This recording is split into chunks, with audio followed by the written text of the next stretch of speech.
Bismillahirrahmanirrahim. Assalamualaikum warahmatullahi wabarakatuh. Alhamdulillahirrabbilalamin. Puji syukur kita panjatkan kehadirat Allah subhanahu wa ta'ala, karena atas limpahan rahmat dan karunia-Nya lah sehingga kita masih diberi kesehatan dan juga kesempatan.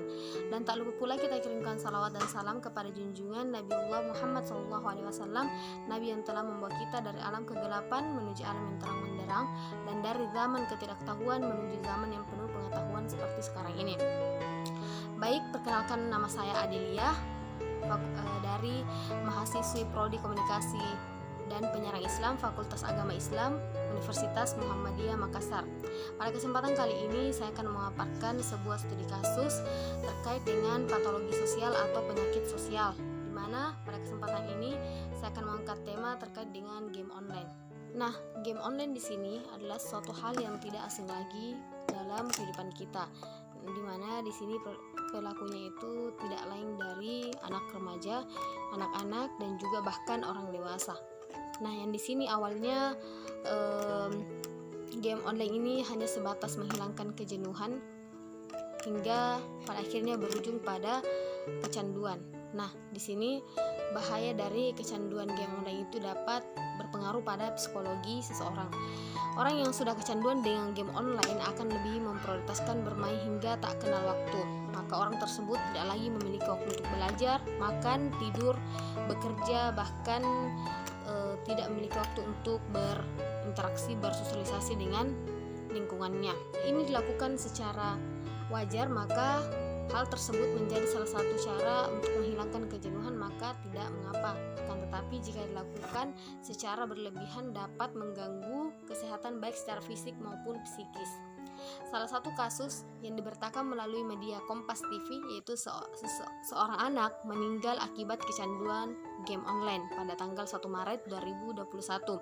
Penyebabnya yang awalnya karena radiasi HP hingga mengalami gangguan syaraf dan mengalami kelumpuhan dan akhirnya meninggal dunia.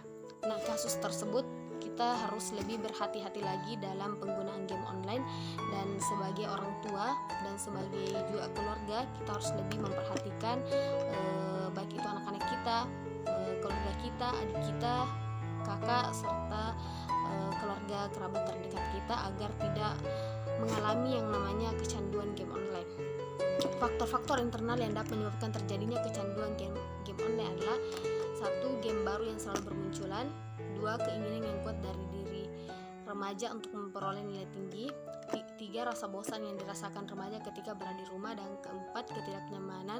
Ketidakmampuan mengatur prioritas untuk mengerjakan aktivitas yang penting. Sedangkan faktor-faktor eksternal yang menyebabkan kecanduan game online yaitu lingkungan yang kurang terkontrol. 2. Kurang memiliki hubungan sosial yang baik. 3. Kurang perhatian dari orang terdekat. 4. Depresi. 5. Kurang kontrol. 6. Kurang kegiatan. Dan 7. Lingkungan serta pola asuh. Dampak dari game online yaitu malas beribadah, malas sholat salah satunya, suka berbohong dan bolos sekolah, bahkan sampai ke tindakan mencuri uang demi membeli chip atau pulsa.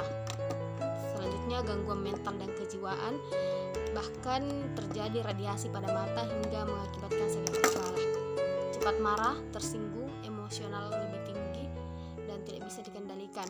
Ini banyak terjadi di kalangan anak-anak dan juga remaja.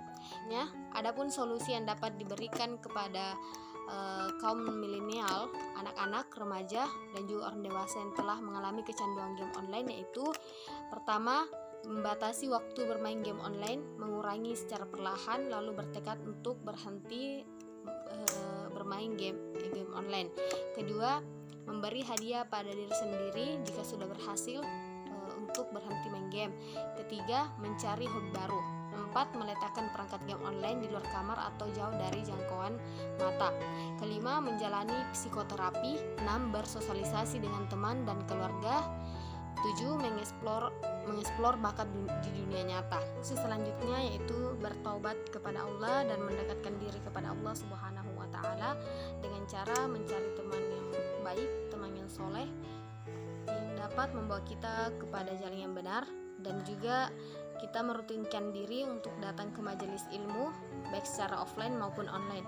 Jika kita tidak menemukan kajian offline, maka kita mendatangi atau kita membuka di channel YouTube terkait dengan dakwah Islami. Mengatasi game online tidaklah mudah, namun harus tetap dilakukan demi menjaga kesehatan fisik dan mental, sebab keseringan main game bisa merugikan kesehatan. Dan perlu diingat bahwa segala sesuatu yang kita lakukan di dunia ini akan dimintai pertanggungjawaban dan akan dihisab kelak. Maka